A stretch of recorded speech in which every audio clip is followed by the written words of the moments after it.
দর্শক বন্ধুরা আসসালামু আলাইকুম। নিশ্চয়ই আপনারা ভালো আছেন। দর্শক আমরা আসছি সিলেট, আর এটি হচ্ছে হরিপুর গ্যাস ক্ষেত্র। তো আমরা যাব সামনে সামনে আছে হলো গ্যাস পুকুর, সেই গ্যাস পুকুরে যাব। তো এই রাস্তা দিয়ে যেতে হবে সামনে গ্যাস পুকুরে। তো বন্ধুরা আপনারা আমাদের সাথে থাকবেন। বন্ধুরা আমরা গ্যাস পুকুরের খুব কাছে চলে আসছি। তো দেখতে পাচ্ছেন এই জায়গাটি কিন্তু অনেকটাই ভয়ঙ্কর মনে হচ্ছে। রাতের বেলা এখানে আসা নিরাপদ হবে না, তো এই জন্য আমরা দিনের বেলা যাচ্ছি সেখানে। আর এখানে কিন্তু প্রচুর পরিমাণে গরম, তো গ্যাসের জন্য হোক আর চারিদিকে পাহাড় থাকার কারণে হোক, এখানে কিন্তু প্রচুর পরিমাণে গরম। তো দর্শক আমরা গ্যাস পুকুরের একদম কাছে বা সামনেই কিন্তু গ্যাস পুকুর। আর এখানে যে দৃশ্যটি দেখুন, চারিদিকে সবুজ, কত সুন্দর একটা দৃশ্য। তো আপনারা যখন সিলেটে আসবেন অবশ্যই আগুন পাহাড়, এই গ্যাস পুকুর অবশ্যই দেখে যাবেন, অনেক ভালো লাগবে। তো আসলে অনেকে হয়তো এত দূর আসে না, তো এই গ্যাস পুকুরটা কিন্তু একটু দূরেই। এই যে সামনে এই পুকুরটি আমরা কাছে থেকে আপনাদের দেখাবো। তো বন্ধুরা গ্যাস পুকুরের চারিদিকে কিন্তু উঁচু উঁচু পাহাড়, আর পাহাড়ের ভিতর দিয়ে কিন্তু রাস্তা। আমরা হেঁটে যাচ্ছি।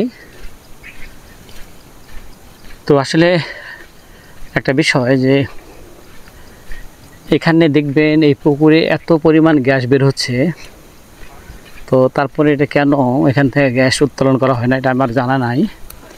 তবে এই ব্যাপারে একটা গল্প প্রচলিত আছে, যেটি আপনাদের আমি বলি আপনাদের সামনে।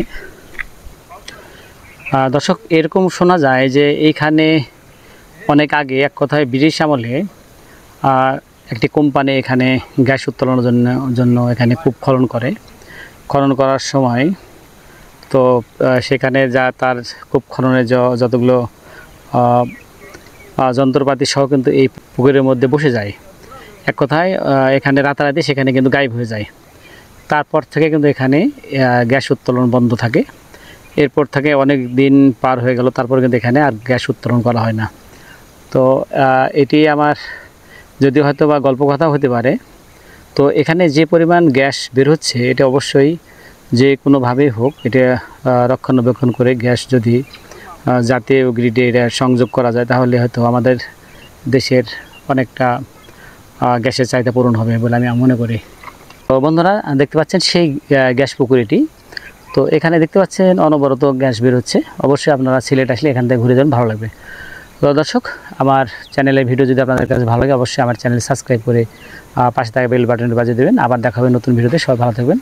আসসালামু আলাইকুম, আল্লাহ হাফেজ।